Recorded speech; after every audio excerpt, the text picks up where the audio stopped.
Morning and welcome to the Middle East Forum's new monthly webinar series, the Forum Roundtable.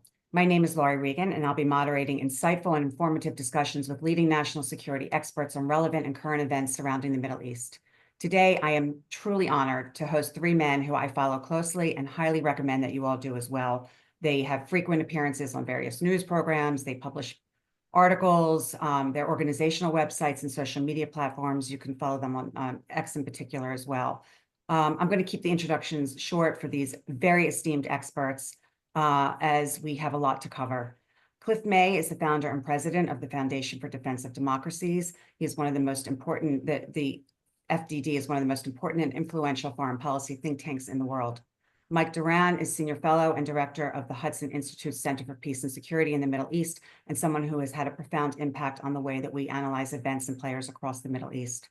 And of course, followers of MEF know the brilliant work of Jonathan Spire, Middle East Forum's Director of Research. So we have quite an impressive panel for our conversation on failed and failing states in the Middle East.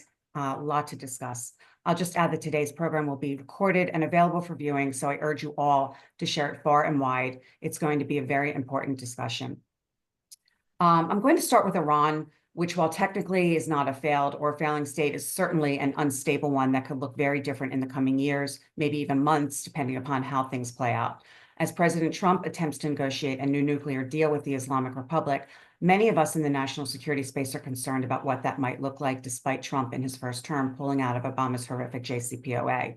And it appears that the Iranian people are also concerned, with one man who was seen on an X video writing graffiti on a wall in Iran saying, "President Trump, don't sell us out." So Cliff, I'm going to start with you, as FDD has played an integral role in many of the policies that emanate out of Washington on these issues, and in particular, the maximum pressure campaign that Trump implemented in his first term. In his second term, we had expected more of the same, but it's unclear where these current negotiations will lead, if anywhere. FDD's work has also contributed to a new bipartisan legislative initiative intended to codify the maximum pressure campaign, gut Iran's ability to fund terrorism, and prevent a future administration from easing pressure as Biden had. The Maximum Support Act states, quote, "It is the policy of the United States to provide maximum support to the people of Iran and their desire to bring about a new political system in Iran based upon democracy, human rights, and rule of law for all citizens of Iran." So couple this with an Iranian economy that is teetering on the brink. There are some, including an expert at United Against a Nuclear Iran, that wonder whether the Republic's hardliners will continue to defend the regime if unrest starts again, because of the Assad regime and how they saw that collapse. One of your colleagues, Mark Garek, co-wrote a column earlier this week in which he expressed skepticism about the limits of sanctions to affect Iranian behavior.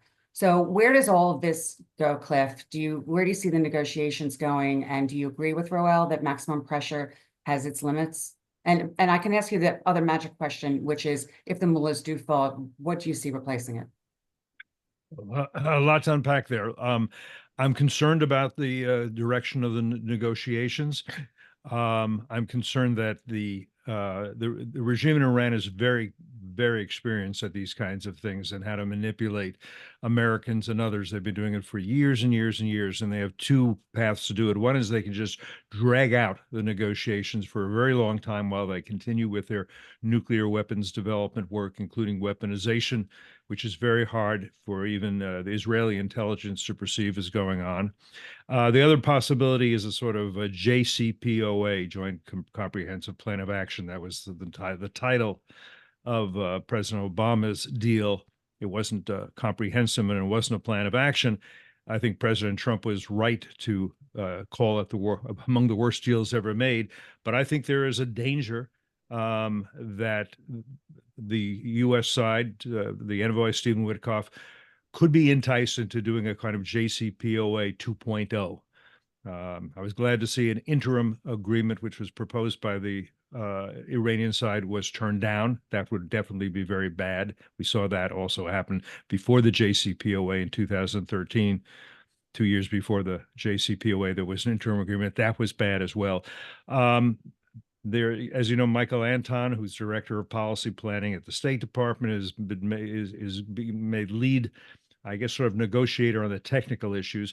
I don't want there to be a lot of technical issues. I want what I want is what President Trump has called for, and probably four other presidents have called for, but taken few steps to achieve, and that's dismantlement of the Islamic Republic of Iran's program to develop nuclear weapons and missiles, including ICBMs, intercontinental ballistic missiles, that can deliver them to targets anywhere in the world. To be very blunt about this, I'm not sure that can be achieved through negotiations unless the regime absolutely feels um, that President Trump will use force to stop the program.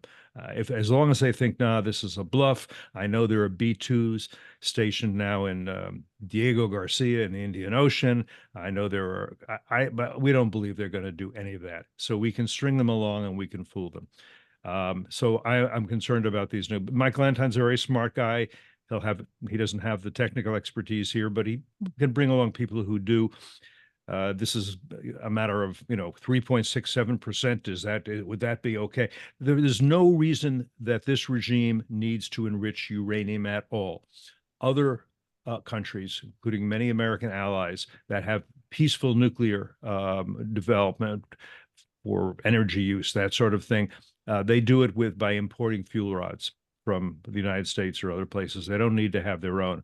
And there's no good reason for this regime to be building peaceful nuclear development under mountains and fortified, which they're doing right now, even as the negotiations progress, which I think shows bad intent. So I'll stop there and let my colleagues go in, but I'll say, do I think that the regime is in danger of falling down? Look, I think the vast majority of Iranians hate this regime after almost 50 years living under a ruling class that is a clerical class. They don't want this, but I think it's very difficult to stage a successful revolution against a regime as ruthless as this one is. When the Shah was overthrown, I was in Iran as a reporter just after that for the Iranian Revolution for a few months in '79. The Shah was not going to kill tens of thousands of his people to stay in power. This regime, I think they would. Thank you for that. Mike, I'm going to turn to you, but first I want to wish you a very happy birthday. Thank you. What is your view of America's role when authoritarian regimes that threaten our national security and that of our allies appear to be teetering on the brink of collapse, as one could argue about Iran, and as we saw with Syria, and we're going to get into that a little bit more shortly. But I think there are some of us who expected that a Trump 2.0 would mirror the strong positions that he took in his first term. And instead, as Cliff was discussing, we're seeing these new negotiations. Mike, you wrote a column which was superb, The King's Folly, in which you stated there is, quote, highly visible version of Trumpism called restraintism that calls not for seeking global advantage by putting America's interests first, but for a unitary global policy of withdrawal and restraint to avoid getting sucked into future wars, which in its view inevitably damage America to advance the interests of corrupt cliques of globalists. Can you share with our audience how you see a second term Trump term impacting the volatility of Iran? Because it seems to me that Trump 45's approach was much more preferable to what we're seeing now. I know that you've referred to Trump 47 as a hybrid approach. So if you can elaborate on that, please. Sure. Thank you. Thanks for having me. I agree with everything that Cliff said. And for that, I agree with everything he said, and I'm also a bit concerned about the direction that the nuclear negotiations are taking at the moment. But in the larger context, I'm pretty happy with what I'm seeing from the Trump administration. I mean, if I go by what I've seen in Donald Trump's Truth Social postings, where he said that the United States is now going to hold Iran responsible for what the Houthis do or what Iran's proxies in general do. That's a great policy. I'm not sure we're following it yet, but at least rhetorically, that's exactly where I would want the administration to be. He's also said Iran can't have a nuclear weapon. Great. I'm very happy with that as well. What I haven't liked is what Cliff alluded to or discussed, but that Steve Witkoff is talking about a capping levels of enrichment, capping levels of uranium stockpiles, and having inspections in order to verify that those caps are being maintained. The Iranians have, in the last decade since the JCPOA was signed, the Iranians have developed their nuclear program to such an extent that these kind of caps that we're talking about don't really do for us very much at all, because they can just flick a switch. As long as they have all of the more advanced centrifuges installed or easily or ready to be installed easily, then they can just flick a switch essentially, and within a matter of a week have enough material to build a bomb, which means that the breakout time is zero, even with those caps. Historically, we have said we need a breakout time of a year in order to be assured that Iran is not going to be able to acquire a nuclear weapon. What's the goal? What's the role of the United States? Well, we're living through this era of restraint in American foreign policy. The American public is skeptical about large-scale military intervention in the Middle East. I think that has been a consistent message of there has been a consistent message of every president since the second term of George W. Bush that we will not have another large-scale intervention in the Middle East. That's among Democrats and Republicans.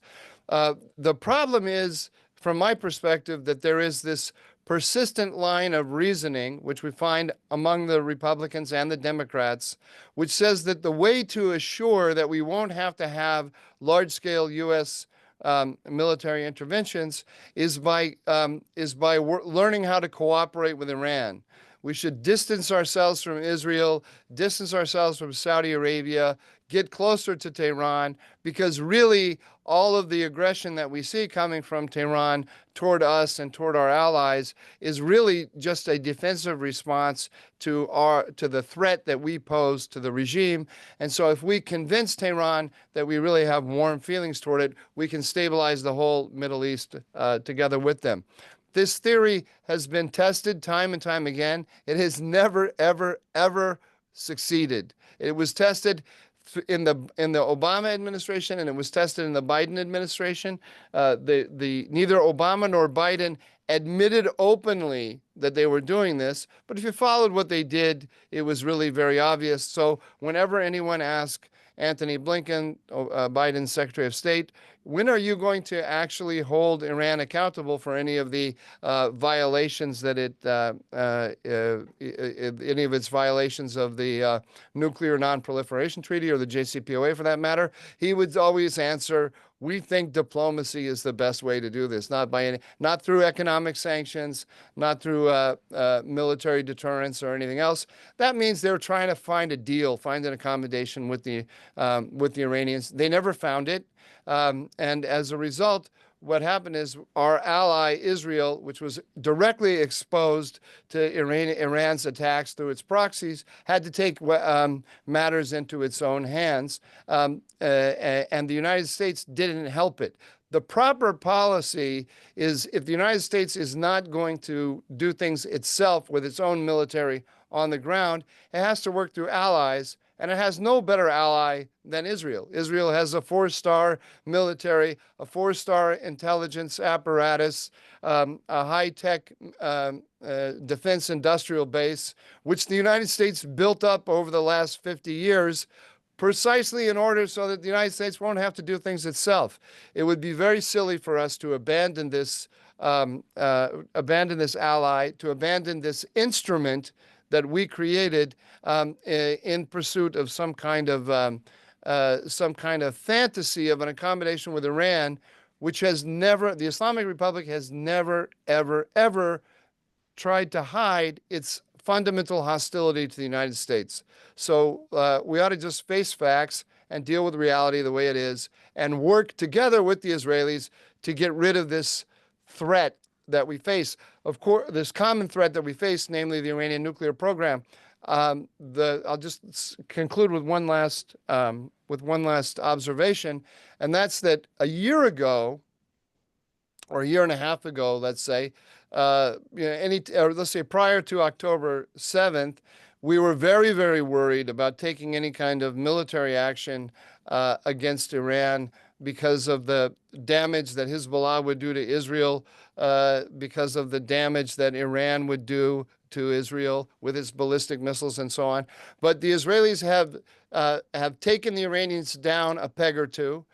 We've seen the worst that Iran can do, and it's really not that damaging to Israel, not that damaging to us. So the risk of actually taking some aggressive action to get rid of the Iranian nuclear program is not nearly what we thought it was. Or let's just say, thanks to the Israelis, it's now not very risky at all. We can all see that very, very clearly. So let's operate with that understanding. Thanks, Mike. And that's a good segue into my question for Jonathan. Jonathan, I saw a report that 9 U.S. planes loaded with hundreds of bombs, including bunker busters, landed in Israel last week, although I haven't seen anything in the mainstream media on that. Could it be that Trump negotiations are just a ruse, especially given that if they really wanted to keep the shipment of bunker busters, et cetera, under wraps, the shipment could have been done under the radar? And as Cliff pointed out, there's also been a record-breaking U.S. deployment, including moving missile defense systems and other material from South Korea to the Middle East, along with air defense systems. Do you get the sense, Jonathan, that this is all about an imminent strike on Iran, or is Trump attempting a larger realignment of the region? And what do you make of the news that Trump prevented Israel from striking Iran, as reported initially in the New York Times last week? Yeah, so those are, I guess, two separate questions. I mean, first of all, with regard to the movement of bunker busters, yeah, no, I don't. I don't think there are indications of an imminent strike. I would be very, very surprised if they were. My sense, at least, is that the administration takes very seriously the negotiation process it has entered into, and I think that it's to some degree goes together with the administration's preference, apparently, for negotiations. And it's fairly clear that the administration will be disappointed if it thinks it's going to get to something like an agreement that actually properly puts a hold on the Iranian nuclear program. But of course, it's not entirely out of the question that the administration could be fooled by the Iranians and we could end up with something similar to JCPOA. I sincerely hope that doesn't happen. If it doesn't happen, and if the administration gets wise to who the Iranians actually are and what they actually want in the coming months, then and only then, I think, will the prospect of an American or strike, or indeed an Israeli strike, really for reasons I'll go into in a moment, come onto the agenda. But I don't think we're anywhere there now. My sense, at least, is that the best possible scenario is we're going to have to get through a period of negotiations, at the end of which the administration will realize who it's dealing with, and then the possibility of a strike, which, by the way, I very much support, would then come onto the agenda. And I'm fairly confident, of course we can't know, but I'm fairly confident in that. I would be deeply surprised if it turned out that the Oman brokered negotiations were just a ruse for an imminent American strike. I could be wrong, of course, it's happened before, but I would be deeply surprised if that turns out to be the case. Not at all. I would even say that the delivery of bunker busters, in a way, I wouldn't call it a ruse, but it's a way maybe to concentrate with the notion of concentrating the minds of the Iranians in the course of the negotiations. Again, it won't work because it represents, if that is the case, a misunderstanding of the nature of the regime. I hope the administration will soon get to know who they're dealing with. With regard to the possibility of an Israeli strike and the administration preventing an imminent Israeli strike that would otherwise have taken place, yeah, excuse my skepticism, but I don't buy it for a moment, and I'll tell you why not.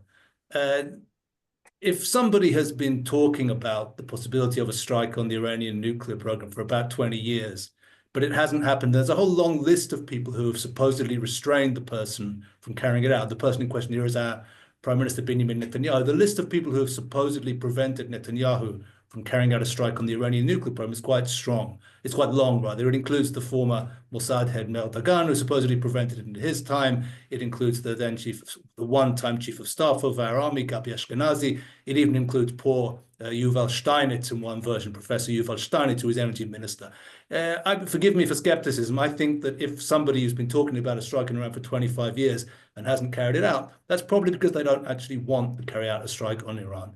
Benjamin Netanyahu, and I'm not bad at BBology, I've been studying him for a while and from fairly close up on occasion, is somebody who I think is deeply cautious. leader. He's not cautious always when he's on conference platforms, but when it comes to actually managing policy, he's a deeply cautious figure. This is not Ariel Sharon. It's not even Menachem Begin or Ehud Olmert. It's Netanyahu, and we need to know what he's about. So the notion of Israel defying American will and carrying out a strike is unlikely in this case.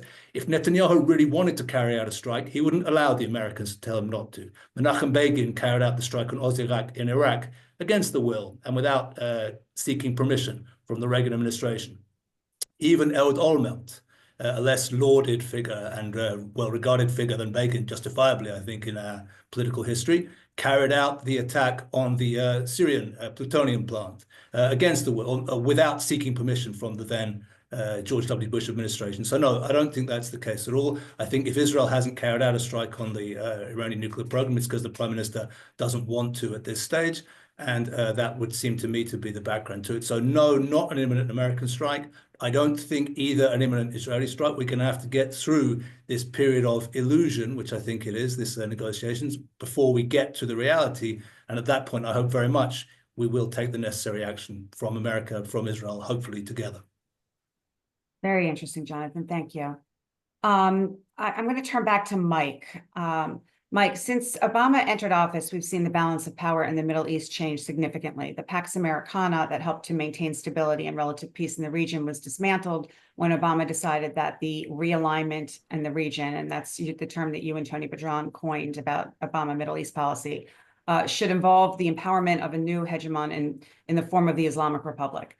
In your recent essay, you recognized that in the Middle East, quote, power is gained and kept by those who can generate violence directly or by proxy. In an age of restraint, vacuums will be filled not by the United States, but by others. And only 3 states in the region have the military capability to project power beyond their borders: Iran, Turkey, and Israel. Can you discuss the current power vacuums and the way you see the struggle among these 3 power players? Thanks. The key arena here, if we're talking about among the 3 of them, is of course Syria. This is where the 3 really converge. As I mentioned before, Biden, who was following the Obama realignment approach, was restraining both simultaneously the Turks and the Israelis in Syria, while trying to reach an accommodation with Iran about the whole region. We all remember that on October 6th, 2023, the latest edition of Foreign Affairs magazine was reaching the mailboxes of its subscribers with an essay from Jake Sullivan, the Biden National Security Advisor, saying that the Middle East had never been as quiet as it had been over the last 20 years, that it hadn't been as quiet as it has been under the Biden administration, precisely because they had this outreach to Tehran. After October 7th, they continued to try to settle the Gaza, or reach a ceasefire in Gaza, and keep the front between Israel and Iran from expanding into Lebanon and Yemen and elsewhere by maintaining the channel to Tehran. They never advertised this, but it was really it was a fundamental part of their strategy, and it's why even when Americans died in Jordan when they were struck by an Iranian proxy directed by Tehran, the United States didn't target any Iranians in response, whether in Iran or outside of Iran.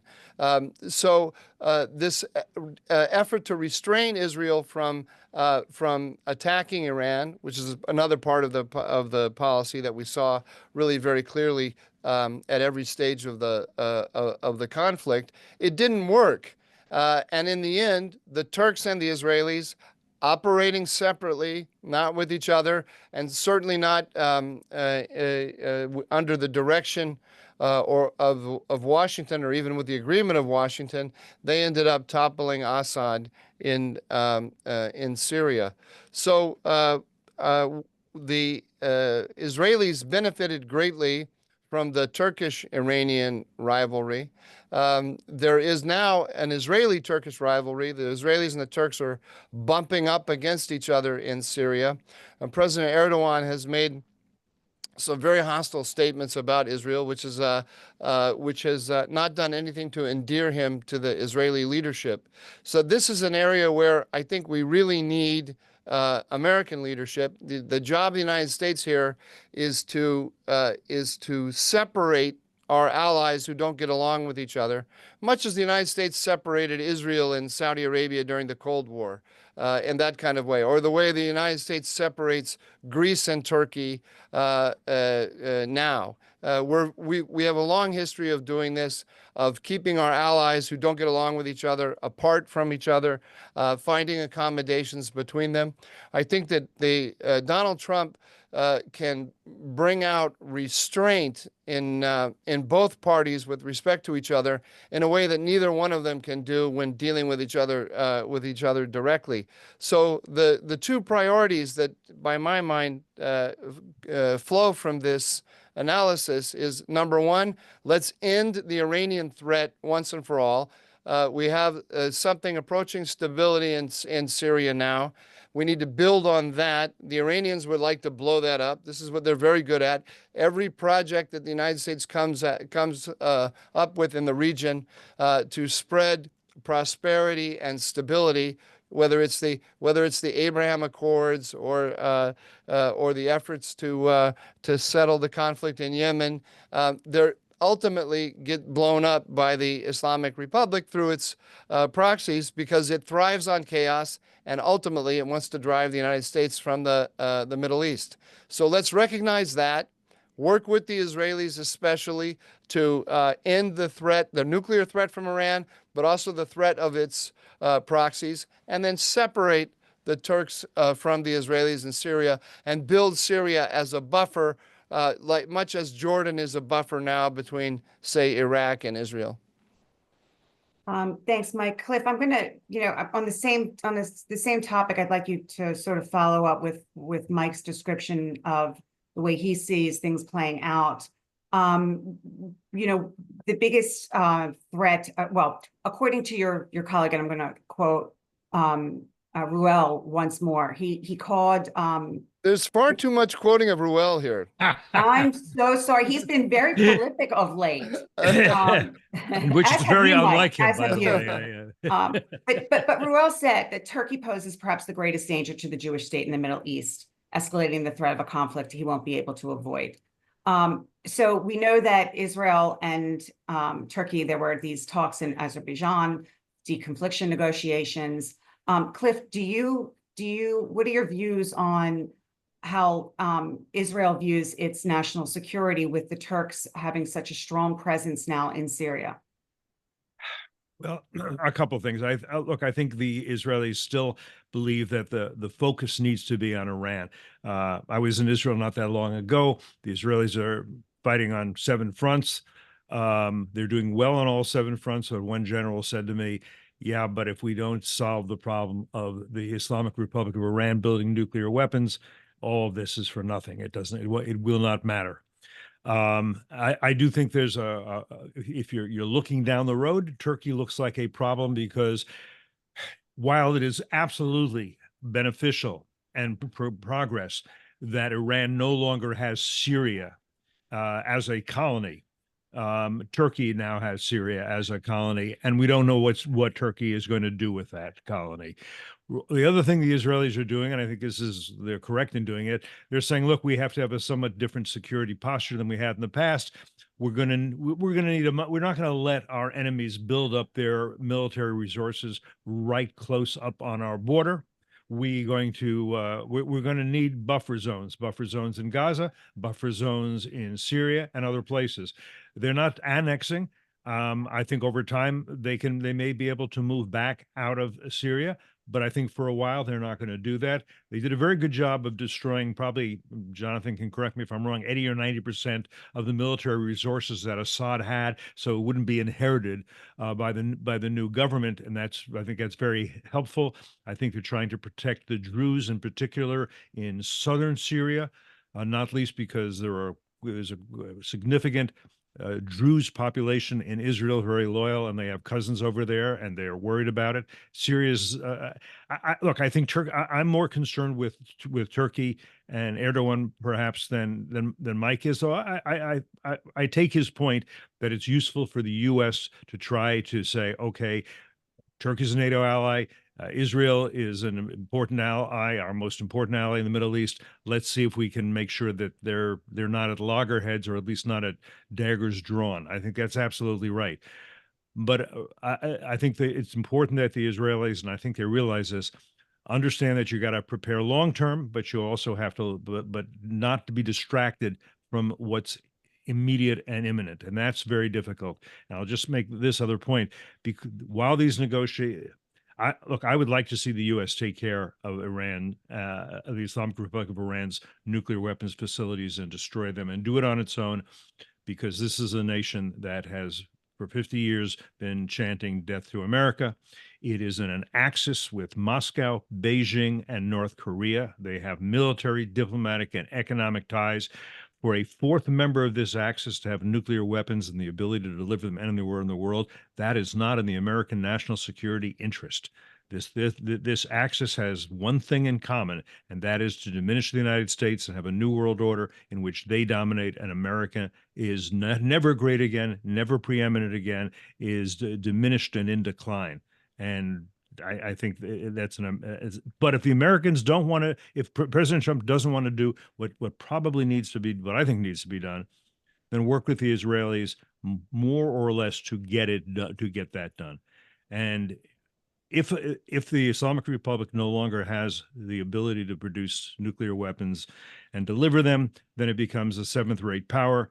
And then you can work on Turkey over a longer period, but you have a very changed situation within the Middle East once you don't have Iran and its proxies and its threat of nuclear genocide hanging over your head.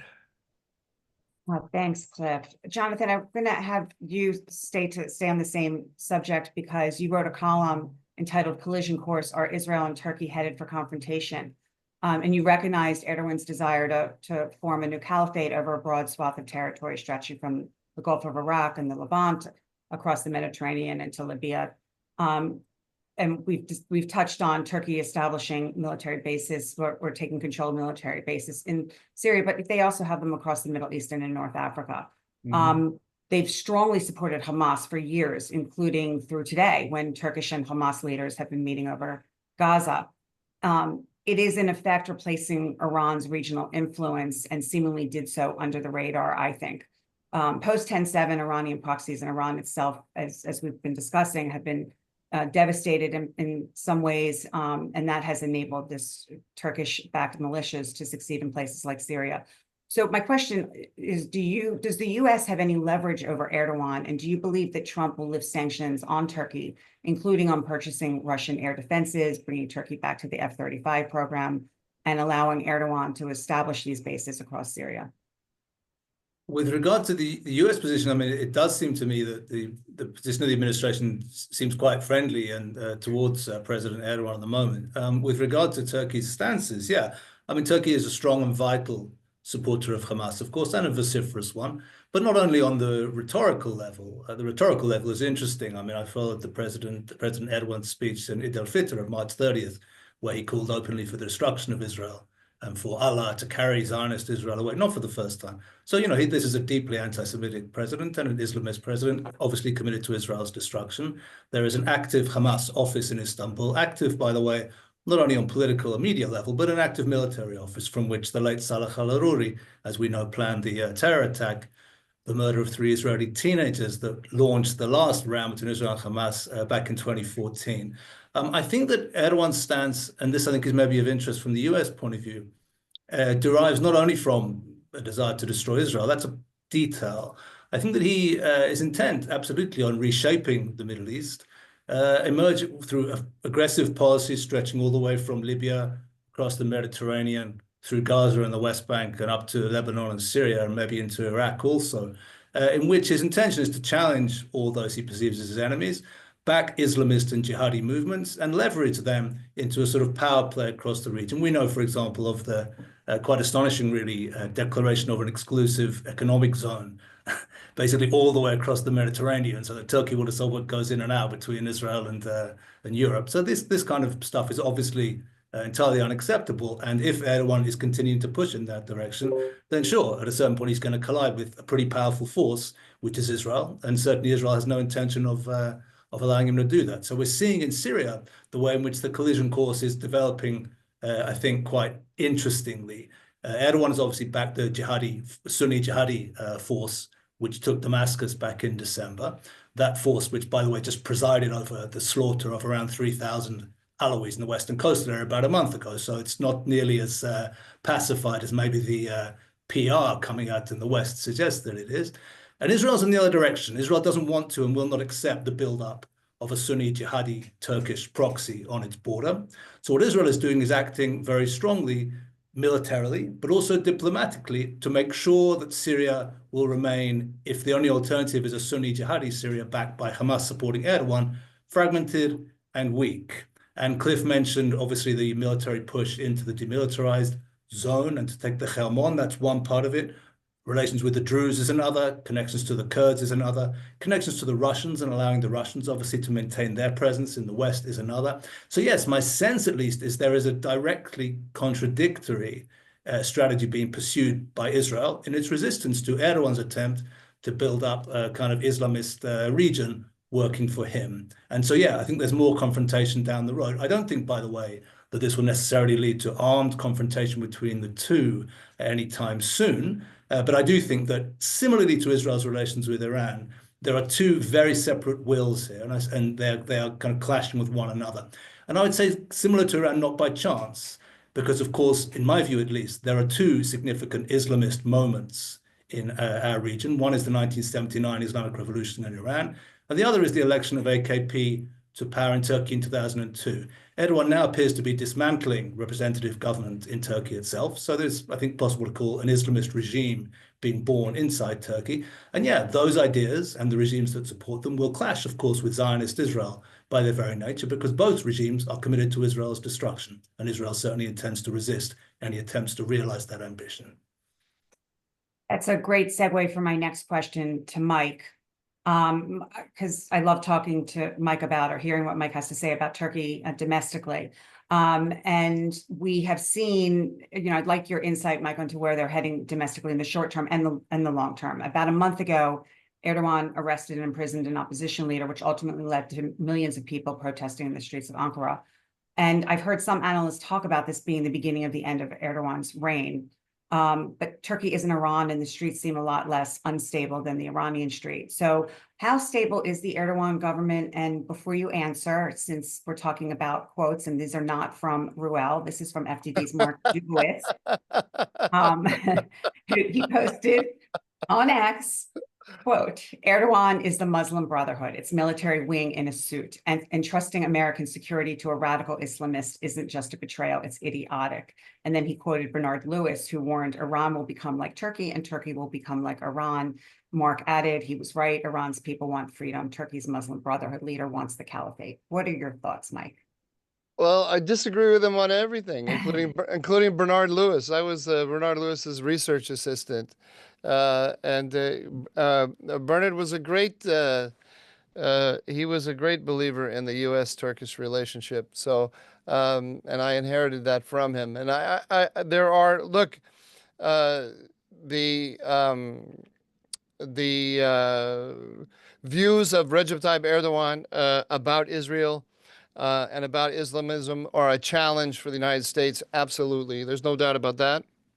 They're a challenge for Israel as well, but I don't see it in nearly as a zero-sum game in the way that I think Jonathan Spire and Mark Dubowitz's analysis leads us to. Turkey is a lot bigger than Recep Tayyip Erdogan. Erdogan is in an alliance inside in Turkish domestic politics with the nationalists, Turkish nationalists. The nationalists are a junior party in this alliance, but it's still an alliance of that kind. I don't think anyone in the Turkish national security apparatus has any intention of having a direct conflict with Israel, or is going to bed at night and fantasizing about liberating Jerusalem or destroying Israel, anything like that. They have, even if they do have those thoughts, they have a whole host of very practical issues that are much higher up on their agenda. The number one factor being solidifying the border, stabilizing the border between Turkey and Syria. We're possibly on the cusp. I don't want to be too optimistic about this, but it's a realistic possibility now that we might be on the cusp of an historic deal between the PKK and Turkey, the PKK being the Kurdish separatists who want to divide Turkey into two countries, a Turkish country and in the east a Kurdish country. The PKK is a registered terror organization in the United States, and the United States is in an alliance with the PKK in Syria. And this has been the biggest impediment to U.S.-Turkish relations. It looks like Donald Trump wants to end that alliance with the PKK in the form of the YPG, which is the Syrian arm of the PKK. Donald Trump seems to want to end that. That's a much bigger issue for the Turks than anything to do with Israel. So I see all kinds of opportunities for pragmatic accommodation with the Turks, which I think we should pursue very aggressively. If it doesn't, I have a great optimism that all of that will work. If it doesn't work, fine. Well, then I'll be the first to admit it, and we can adopt a different strategy. But I think it's a big mistake to assume hostility and to work on that basis without thinking about where that will lead. If the United States becomes aggressive against Turkey, very aggressive against Turkey, do people who are advocating for that think that Turkey is going to become nicer to Israel? Do they think that Turkey is going to be nicer to the United States in other arenas where it can make life very difficult for the Americans? What's the vision? Here's the bigger question I think we should all be asking ourselves. What's the vision of the new American regional order that we are aiming for? What do we think is realistic? How do we get there? And how does turning hard against Turkey get us to that position? I don't see anything. If there's a Turkish-American clash or a really significant Turkish-Israeli clash, I don't see that getting us to a place that's very good at all. Thanks, Mike. Cliff, I'm gonna, before we move on, and I want to cover Yemen and Iraq and Jordan, I wanted to ask you about your thoughts on whether or not the Trump administration is sufficiently cynical of the new Syrian government.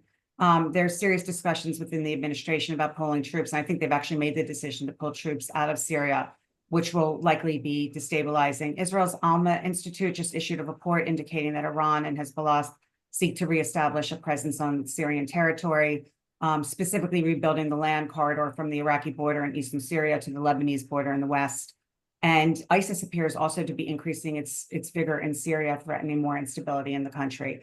What are your thoughts on this? Well, a few things.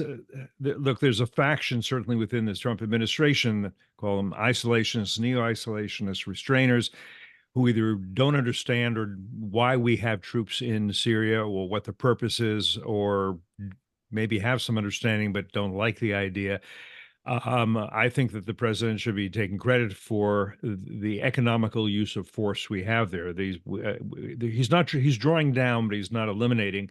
and it may be fine with a smaller number as a force multiplier of American troops there. What those troops are doing is they're working with Kurdish, and I'm going to put it differently than Michael did, with Kurdish and Arab allies have for some time to suppress the Islamic State. And these allies are also managing to keep Islamic State terrorists who have not been killed but have been incarcerated, essentially in prisons over there. If they don't do it, there'll be maybe thousands. Jonathan probably has a better estimate of the number than I do, who will get out, and you'll suddenly see Islamic State terrorists going to Europe, probably not going over the border from Mexico quite as easily as they would have a year or so ago. That's not at all in our interest. There's also oil that the U.S. is keeping out of the hands of the Islamic Republic of Iran. That's a good thing. So the use of force by elite troops who act as a force multiplier for troops who are working with us against common enemies, that is overall a useful and good thing, and that's a very good way to use American military force. Was there another part of your question? I forgot, Lauri. No, it was more about, you answered. I'm just concerned about the Trump administration understanding what's going on in Syria, and you gave a fine answer, Cliff. Thank you so much. And I just should say, I mean, Michael and I have some disagreement on this too. I'm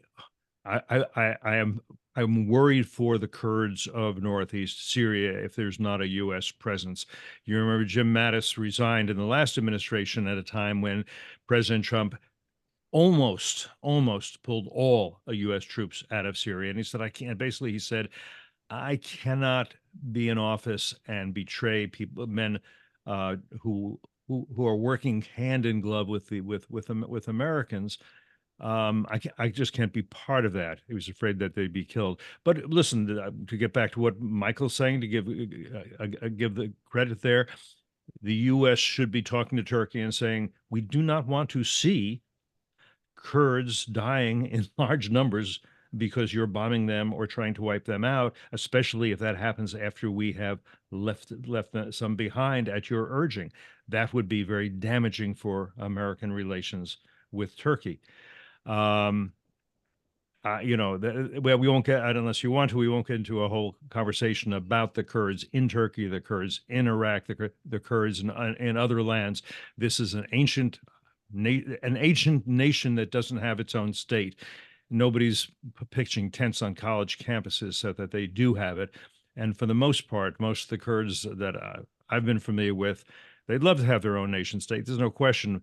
But if they can just have basic autonomy wherever they are, speak their language, have their culture, not have a government that wants to wipe them out.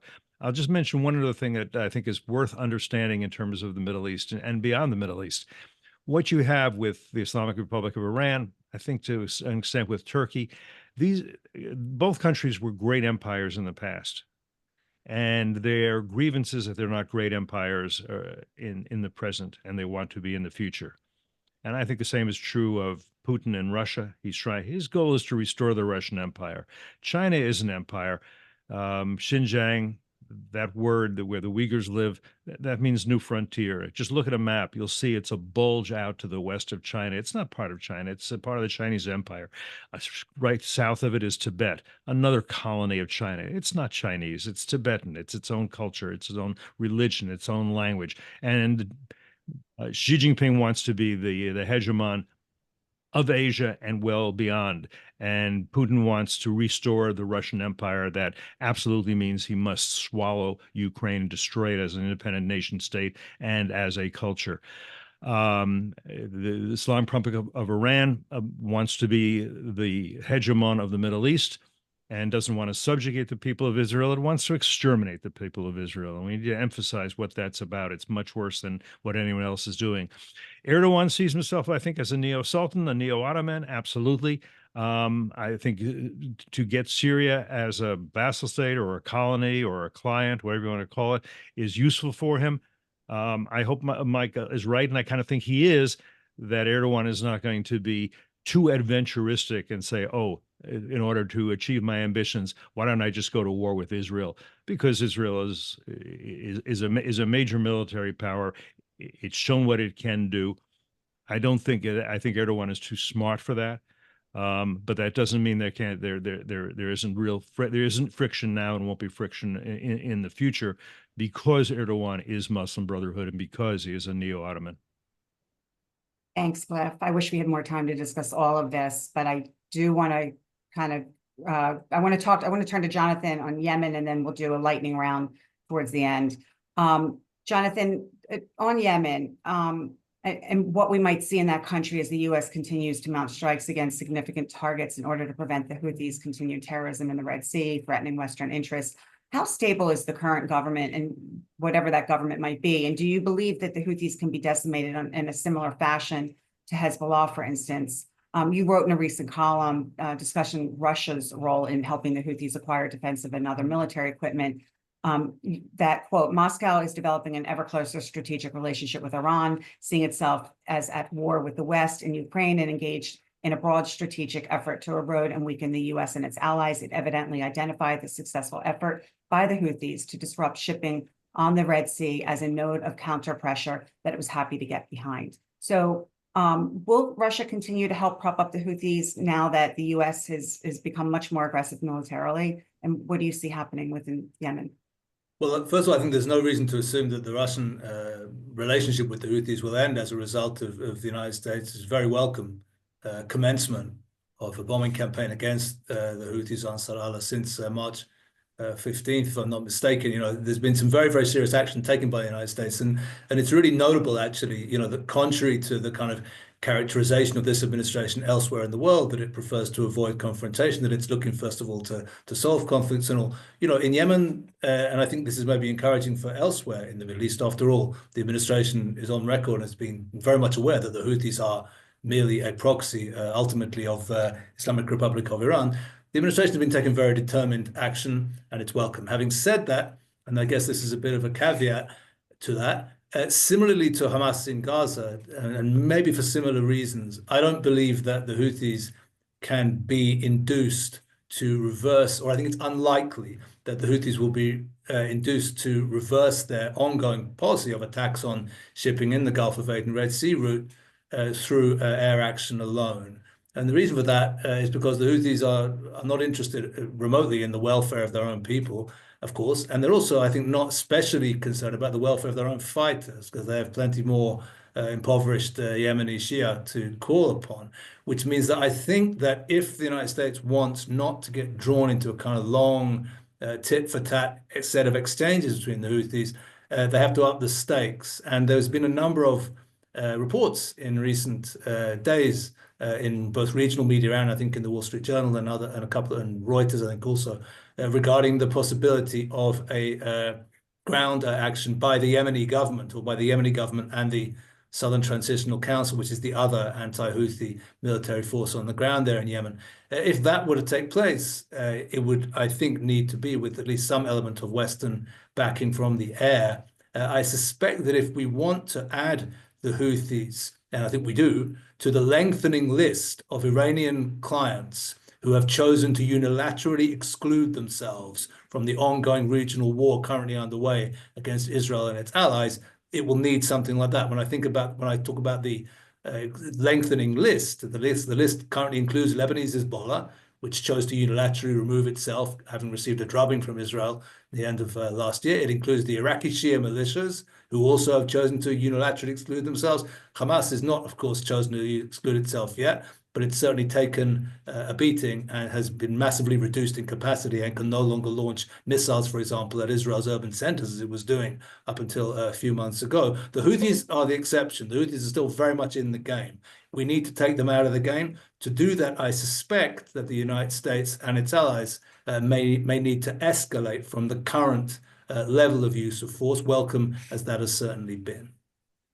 Thank you very much, Jonathan. These last couple of minutes, I want to see if we can do a lightning round for all three of you, touching on a question regarding Jordan and then one regarding Iraq. Jordan recently foiled a Muslim Brotherhood plot designed to sow chaos and harm national security there. The individuals were arrested, and now we learned a day or two ago that Jordan has officially outlawed the Muslim Brotherhood in the country. What are your thoughts on the stability of the Hashemite regime or reign, and can you perhaps touch on any role that Israel might play in preventing Iranian interference in Jordan? And maybe a round robin, each of you a minute or so. Start with Jonathan. Well, with regard to Jordan, I mean, I think, it's generally a good rule of thumb not to bet against the survival of the Hashemite monarchy, which has largely buried most of the regional regimes that predicted its imminent demise all the way back now nearly, all the way back to only 80 years. But yeah, it's a real challenge. By the way, I think when it comes to Muslim Brotherhood, the challenge, which of course is the main challenge for the Jordanian monarchy, the people standing behind that is not necessarily only the Iranians, it's also good friends Qatar and Turkey, who of course are supportive of Muslim Brotherhood efforts throughout the region. So I think we shouldn't always be sort of pinning the blame on Iran for absolutely everything. Qatar and Turkey, I think, are probably committed to instability in Jordan. Yeah, there's much that Israel can do. Intelligence cooperation between the very serious Jordanian intelligence services and those of Israel is ongoing, even when the public rhetoric of King Abdullah and those around him can be quite hostile to Israel regarding Jerusalem and other areas. The day-to-day contacts go on. There's more that the Jordanians can do, certainly with regard to sealing the border into the West Bank, and prior to the war, that was left dangerously open. But that cooperation is there. It needs to increase. Israeli expertise, without any question, is already and will continue to be assisting the Jordanians in the ongoing fight against the Islamist challenge there, both of the Qatar and Turkey supported Muslim Brotherhood variety, and indeed of the kind of mischief that the Iranians certainly have got up to in the past on Jordanian soil. Thanks, Jonathan. Cliff? Mike? Well, I'll have to make a couple of points. One is, look, I think it's good that the Jordanians have outlawed the Muslim Brotherhood. I think it should be something that's thought about a lot here in the U.S. and in Europe, where the Muslim Brotherhood is not outlawed for being a subversive and pro-terrorist group. I think the Jordanian regime, the kingdom survives, but it absolutely needs Israeli support to do so, and that has always been the case, and they don't like to admit that. Couple of two historical points. One is, remember what Jordan is. It's 3/4 of historic Palestine. Its people are mostly Palestinian. There are refugees from Syria and other places. The royal family comes from Arabia, kind of kicked out by the Saudis with the help of the British. But the king is married to a Palestinian woman. His son, who is the crown prince, will presumably be the next king, and that will be, this is, I find fascinating, the first Palestinian king in all of history. Very fascinating. Like that, Michael? I did, yeah. Michael, are you okay if I just switch to Iraq since we're running out of time? Sure. Sure. So let's talk about Iraq really quickly. There's Iranian-backed militias that continue to play an outsized role in the politics in Iraq. But there have also been reports that these militias are considering disarming. They've seen what's happened to the Houthis with the U.S. attacks there. At the same time, there's reports indicating that Iran is sending long-range surface-to-air missiles to these militias. What's going on in Iraq, Mike? Yeah, they're running scared right now because they've seen what's happened all around the region to Iran's proxies, and they don't want to be on the target list. And they see the rhetoric coming out of the Trump administration about Iran, and so they're keeping their heads down for the moment.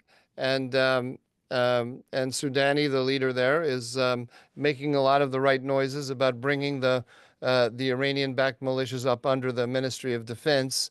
The Iraqi friend of mine just came back from Iraq last week, and he told me that I'll be very surprised to find out who the most popular man in Iraq is right now. Do you have any guess who that is?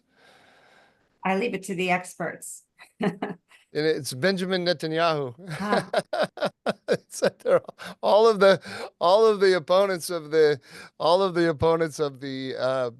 Iranian-backed militias are speaking very favorably about Israel, hoping that the Israelis will come and save them from these these militias.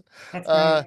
But it's a serious thing, actually. I don't expect that the Israelis are going to save them from those militias, but it's interesting to see how people read the how people on the ground are reading the chessboard. You remember when the Israelis took out Nasrallah and activated the pager operation against Hezbollah.